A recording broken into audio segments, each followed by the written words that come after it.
Hello and welcome to Illumination Podcast with Nick and Kisma. I'm Nick, and today's episode is Kisma's gift ideas heading into the holiday season. So for resources, you can go to illuminationacademy.net/INK137. And now let's get started.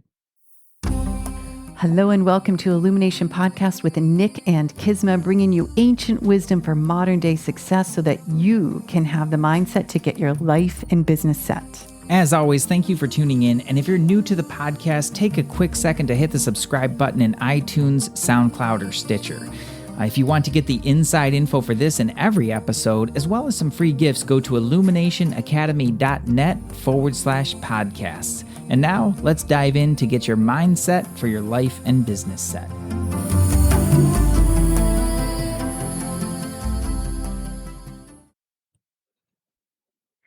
I'm excited about this episode. I am too. I feel like I get to learn from a master in this one. No, you're a really good gift giver. And you know who else is a really good gift giver is your really dear friend, Sharon. Oh, Sharon. Our really dear friend. Yeah. Sharon's a great gift giver. She's an expert gift giver. Mm-hmm.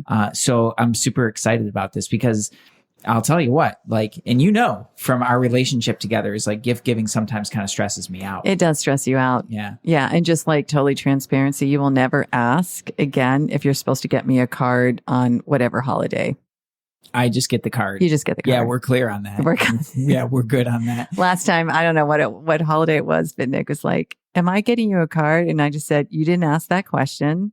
Just pretend you never asked that question and go get a card. At least one of the things I actually really appreciate about you is when I ask, when something like that happens, you really have a great ability of just we're just going to pretend that didn't happen. Erase. You know, and it's good. And now I don't ask those questions. Yeah, now I know. But I was getting a little over exacting, I think, because I wanted to do the right thing. Yeah, just stop. Yeah. Yeah. So I got it. I got it. I'm glad that we could learn from this. But that to me, because our episode last week was all about festive stress, and so this is the next in line of our holiday series, and I do think people get super stressed about picking out the right gift.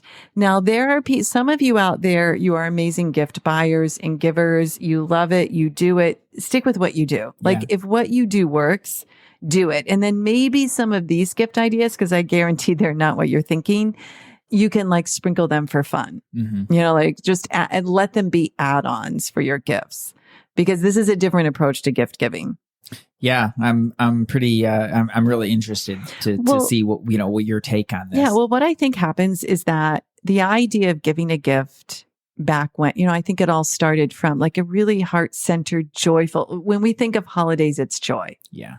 Totally. And I think, this is coming to the end of 2018. I think at least I can speak for our United States of America for many different reasons. We've lost joy. There's been too many shootings. You and I are in California right now. We've seen devastation of fires and people losing their homes. We don't even need to get into the political mess because we don't do that on this podcast, but there's an absence of joy. I think that's a really kind way of saying it. Yeah. There is an absence of joy. And with an absence of joy comes stress, even more stress, disease, because humans were designed to be joyful. I mean, when we're joyful, we're in flow. Yeah, that's true. And when we don't have joy, there's a lot of funkiness that we attract. Yeah. Yeah, absolutely. So I don't think that we should go shopping and be stressed. I don't think that we should just grab a gift for the sake of it and slap some old paper on it and give it out of obligation. Mm-hmm. I think it defeats the purpose. I think that, I can only speak for myself and the people I've talked to about it, but it diminishes our joy and we just get really stressed out. Yeah. So I came up with some gift ideas that I thought were fun. And you as listeners might be like, she's crazy. But I was thinking what was the best time of holidays when we were a kid? And we'd get these really special, fun gifts. That was the most fun, right? That was fun, yeah. It was really fun. Yeah. So I thought, okay, what can we do with those gift ideas and translate them into grown-up ideas? Okay. Right? So yeah, because I don't think if I got a bunch of, if I got you a bunch of G.I. Joes, I don't that would be weird. Yeah. And I don't need a Barbie doll. Yeah. I don't. Although, sometimes I just want to like retreat, be like, where's my Barbie dolls? I have an idea. Like, I kind of want to have a Kisma action figure where Zing. it would be so cool, right? I could just be zapping out of my fingers. Wand, yeah. And you could like put like, oh, that's pretty cool. Kind of like a Barbie where you could like put different outfits on you, like fall time Kisma and like holiday or capes. Time Kisma. Yeah. Capes, different superhero crystal Kisma. wands. Yeah, totally. Different boots. Yeah. I kind of like, okay, next year, guys, we'll have the Kisma doll. But for now, let's just go back to the basics. Okay. So one of the things that I loved to do when I was a kid was color. And, I remember when I was really young, like the coloring books with the bigger images that I could outline them and get the crayons and color them. And I just really loved that. And then as I grew up, I got less patient. So like the paint by number stuff, I never looked at the numbers. Like I just painted. I did not follow the numbers. I was rebel. But now we see these in some of the high-end bookstores. And what I think could be really fun is the adult coloring book. I'm not X-rated, but they have some like the mandalas, these coloring books that are beautiful mandalas or geometric shapes. You can find some with animals. The one I love, and we're putting links to all these in our show notes, that is a mandala coloring book. Yeah. Yeah, I think that's awesome. Were you a coloring in the lines kind of gal? I tried. I did try. Yeah. And sometimes it worked. Did you follow the schemes or did you have some unconventional? Oh, definitely unconventional schemes. Yeah. Yeah, I could totally see that. And there's studies that show with these sort of mandala and geometric coloring books, it relieves stress. Yeah, mandalas are designed to do that. They are. The drawing of them and also the coloring and the design of them is like, it's something that's designed actually and meant to unwind certain things. It's kind of like a labyrinth. Right. When you walk a labyrinth, it unwinds certain things in your head and it brings you into a greater state of balance. Same thing with the mandala. Right. So go find your mandala coloring book. Like, we can all pretend we're those Buddhist monks, like putting the sand out, but we're just going to color. And there's definitely a link to my favorite in the show notes. And then the next gift would be colored pencils. Colored pencils. But really nice colored pencils. So remember when you get those Crayola crayons and you open up, I don't know if you guys remember the smell of crayons, of new crayons and all the colors, like that big 64 pack. 64 So I don't know, you might just get the Crayola crayons for somebody, because I think secretly adults that would open that would be really happy, even though they might look at you like, did you mean this for my kid? But I think we all want crayons. I would I'd put them, if I had crayons, I would put them in the front room, and then I would hang out. And you'd hang out. Yeah, so maybe I got your gift planned out. Okay. But there's some really beautiful sets of artistic coloring pencils. And that's a nice add-on to the mandala coloring book. Look at you. Right? Yeah. Creative. Like, we need to be creative as adults. We need to get that joyfulness back. Yeah. Yeah, I think that's a fun way to tap back into that. Yeah. What else you got over there? Oh, well, the other one I thought about, okay, because this was another favorite toy. Do y'all remember color forms? Color forms. Oh, the things that you would bake? No. Whoa, what am I thinking? Those are shrinky dinks. Oh, those are shrinky dinks. I missed that. Okay, shrinky dink goes on the list. Yeah. Color forms. Wait, what's a color form? Color forms were those plastic filmy pieces that you would peel off and then put on a board, and you could make your own image by the different shapes. Oh, cool. I can't believe you never had color forms. I do not remember color forms. And then they evolved into like your favorite, whatever action figure or dress up doll or whatever. So you could just take these little plastic film pieces. The first set is definitely different shapes and colors. And it's called the retro color form set. You can find it. You can Google it. We've got it on our show notes. I highly recommend that one, because then you're not being weird like, oh, here's this like whatever doll color form, but a retro set. Yeah, that's cool. In my head, I'm still only seeing shrinky dinks. Okay, well, just move on from that one. I mean, you can get, I think color forms are cooler. Yeah, shrinky dinks are cool, but color forms are cooler. Yeah, because you can really create and shape, and they're just fun. So think about like stress, take 15 minutes and go create a new color form. I love it. Yeah. I love it. You want to know what's next? I do. So the spirograph. The spiral. Oh, it's kind of like make your own mandala. It's make your own mandala. Who remembers spirograph? Yeah, I totally That remember little wheel inside the wheel with the different colors, and you start spinning, and it has this magical way of creating shapes and colors. And like, yeah, our kids all do it digitally now, but how much more fun was it when you really had pen to paper? Yeah, there's something that magical that happens in that. There really is. Yeah. And I get there's so much we can do online, but I don't know. It's like the smell of the ink and the paper and the wheels and the turning and that creative intention. And you're not in front of a digital computer or phone. You're actually creating. Yeah. Spirographs. Yeah. So I don't know, like just who's that friend out there? You either get them a spirograph or it's an add-on. Yeah, it's a good one. Is it a stocking stuffer? It could be. Could be. Mm-hmm. Yeah. Okay. Yeah. So I don't know. Maybe y'all are thinking I'm a little nutty, but I'm just like, I think it's the holiday for creation. You're going retro with it. Retro. Mm-hmm. Well, some of the things I loved Legos. Legos. Well, here we are near Legoland. Yeah. We've never been. We've never been to Legoland. I'm open to that. Legos are fun. Legos are super fun. I didn't look it up if there's an adult version of Legos, like something of the sort, but I think like things like that are really kind of cool. I know a lot of my friends that have kids Legoland age secretly love to go. Yeah. One of the ways that I think about gift giving is I think about something that I am super into in geeking out and try to find a connection with the person that I'm giving a gift to. So, music is one for me. Music is great. Like, wow, if I go out and find a specific recording or a specific album that I think would really connect with somebody that they would super dig, that they would just never think of. That's one of the things that I like to do. That's really cool. Just grab that and just say, hey, like, I just wanted to introduce you to this. I thought you'd really enjoy it. Another thing are books. Books. But I really would suggest go to a nice bookstore.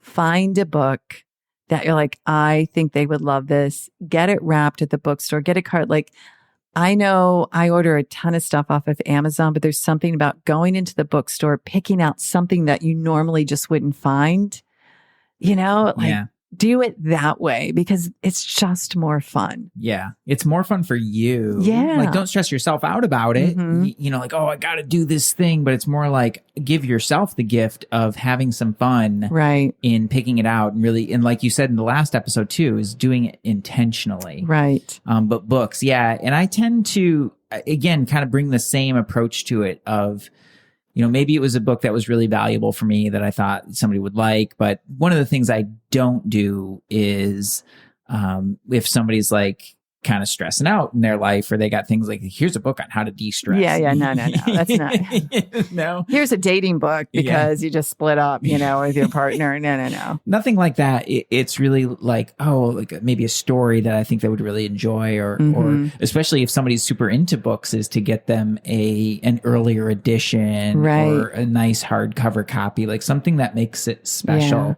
and to inscribe it and about what it meant to you or kind of commemorate the book for that. I think that's a really beautiful thing to do. It adds that personal touch. And I think that's the part that I think about when I've received gifts that were really meaningful is that regardless of whether I really loved it or really, like whatever, how relevant it was in my life, it was that personal touch to say like, this is something that that person really thought would mean something to me, and they put that intention behind it. And I was like, like you can't not be touched with that. And it doesn't have to be expensive. Yeah. I mean, it's so much more value when the thought and just like, I know this person would love this. Yeah. It doesn't matter what it costs. Yeah. I love that. The other thing that we can all do is bake. I mean, I'm not going to be baking this year, but fudge, cookies, pies, whatever, like those talk about gifts of love. Yeah. So if you want to take a Saturday and you do all your cookies and whatever, freeze them, put them in a nice little package, you have a lot of gifts to give that again are heartfelt. You put time into it. They're amazing. They're homemade. I think that's a cool gift. Yeah. If you like cooking, that's super baking, excuse me. It's a super fun thing to do. Right. Yeah. Exactly. And then I had a couple other kind of fun, like retro. Do you want to hear them? You deep into the retro. I'm just so it's like, a retro theme this year for Kisma. I just think it's so much fun. All right. Etch a sketch. Oh, an Etch-a-Sketch. Yeah. Etch-a-Sketches are cool. Yeah, they really are. And how many of you mastered it when you were a kid? I was terrible at the Etch-a-Sketch. So now's the time. Yeah. Etch-a-Sketch. That's one of my favorite parts in in Elf. I know. When Buddy grabs the Etch-a-Sketch and he's painting the Mona Lisa on the Etch-a-Sketch. I'm like, dang, man, that's some skills right there. But it's like, think about it. And I mean, look, maybe these are great gifts for your best friend's kids instead of your best friend. But Etch-a-Sketch, you're using your hands, you're moving, you're creative, you're off your computer screen. Okay, It's another screen, but it is not this electronic screen in your face. And there's just something fun about it, like twirling and creating. And anyways, I think Etch-a-Sketch is fun.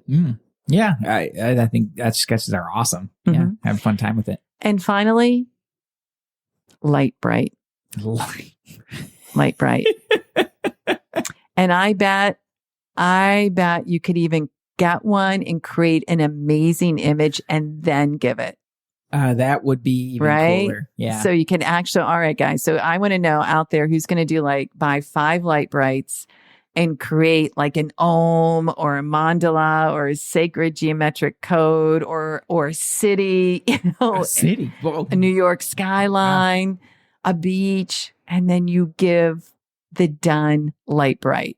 Well, that will ensure that they don't return it. Wouldn't that be kind of cool? I think that's an amazing idea. Yeah. Would you love to get one of those? Someone gives you a Light Bright that's like this amazing image. Yeah, I don't know that I would actually play with the Light Bright. But you would plug it in and see it. I would probably just use it just like that. Yeah. I know. And then bring it out at holidays and things. Yeah. Bring it out for special occasions. Right. Yeah. Exactly. I think that's kind of cool. It's like do Buddha, Buddha, if you have your Catholic fan, do Jesus on the Light Bright. Yeah. Big old Madonna. Yeah. Do the Madonna. Yeah. Oh, that's a great idea. I love the artistic flair to gift giving. I always think that's a really cool. I think it's amazing. Now, that being said, you mentioned before, a scarf or something like that. And, one of the things that I did. I have given a lot of really nice scarves in the past. Yeah. I think you've given me a scarf. I probably have. And I enjoy it. Sometimes I do things that I know that they wouldn't do themselves. Right. Right. So my brother is Levi's kind of dude. And one year I bought him a really nice pair of Lucky jeans. Nice. Spent a little bit more than I normally would. It was kind of like outside the family bounds and whatever. But I was like, screw it. Like, he's never going to buy a nice pair of Lucky jeans. I didn't get crazy. I didn't get True Religions or anything like that. I was like, Lucky's, I think you'll really enjoy. And he wore those for years and he loved them. Aww. And it opened him up to a brand new world of cool. What's beyond Levi's. And I'm like, Lucky's are definitely a step up from that and you'll enjoy them, dude. Yeah. And he'd bring them out for special occasions and he'd wear them. They looked really good on him. And, cool. And it was like something that he would have just never done for himself. Right. And I really enjoyed doing that. I thought it was cool and it's fun to see what that did for him. And that's kind of like a scarf. Okay, well, maybe it's a scarf though that would be a little bit outside of the box for them or something that would look really cool, but they might not really pick it out or purchase it. Yeah, for sure. Yeah, I think that's true. It's like finding something that expands their presence and their reality. Yeah, I think of it as, as we're talking through this, I'm kind of deconstructing some of the cooler gifts that I've given to people.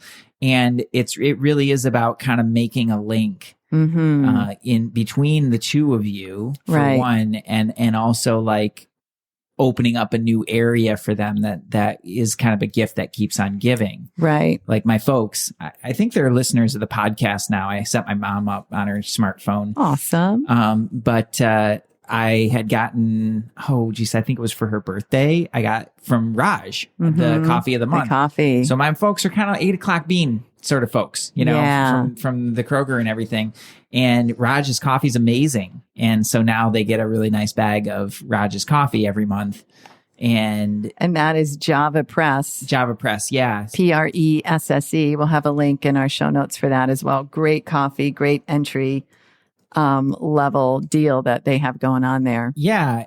And I love it because every month my mom sends me a text. Oh, this month is this coffee and we're really enjoying it. They're all different and they really love it, and, classic, I'm not saying go to the jelly of the month club or anything, but it's a gift that keeps on giving. Yeah, for sure. And it was a fun connection. And to me, it was like it upgraded an area of their life that I'm just like, cool. Like if you're really enjoying your 8 o'clock bean coffee, that's nice and everything, but hey, why don't you try this? And it's something that they wouldn't have done themselves. Exactly. So exactly. That's fun for me. I do want to mention another one of my favorites. So this is giving. It's more expensive than a light bright, but one of my favorite gifts is Love 13. Oh, I mean, we have so much of Heather Wells's jewelry and talk about intention. So each of these pieces are really crafted with amazing crystals, and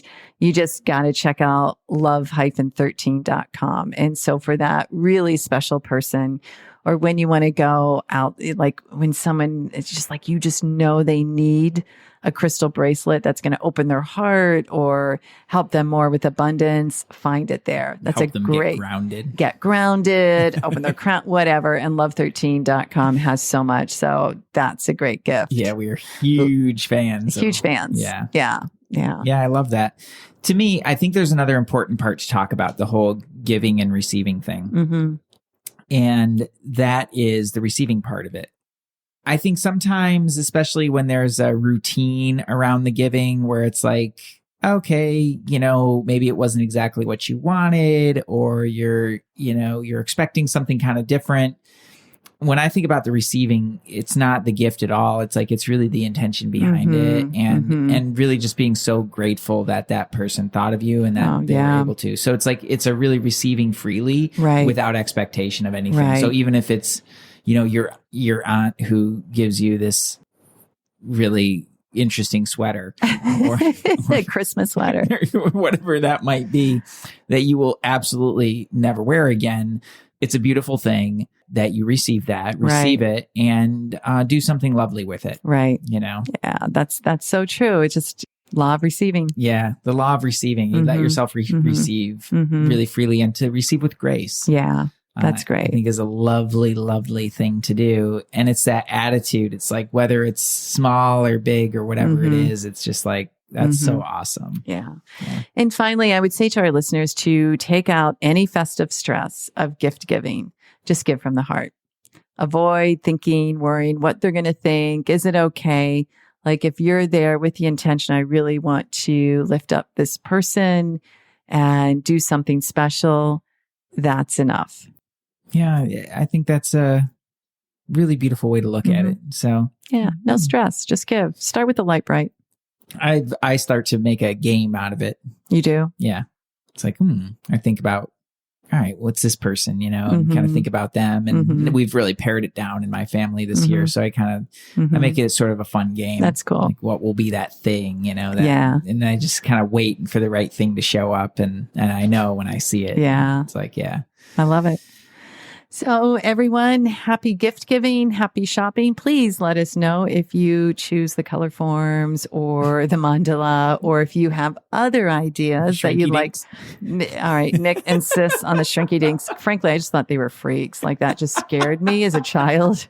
These things are shrinking in the oven because it was back in the day, you turn on the light and watch them shrink. It was just very bizarre. So I don't know. I had an analogical experience, but shrinky dinks it is. Okay. If you have any ideas, hey, email us info@sourcemovement.com. Better yet, go to the show notes, which are illuminationacademy.net/INK137. You'll see the links to my favorite gifts, and you can post a comment below and let me know what you're doing for your gift giving festive season. Yes. Namaste. Peace. Hey, thanks for jamming with us today. And if you enjoy Illumination Podcast, please go ahead and share it with someone you love. Give us a rating, review, download our podcast. And remember, you can find us at illuminationacademy.net/podcasts. Talk to you soon. Namaste.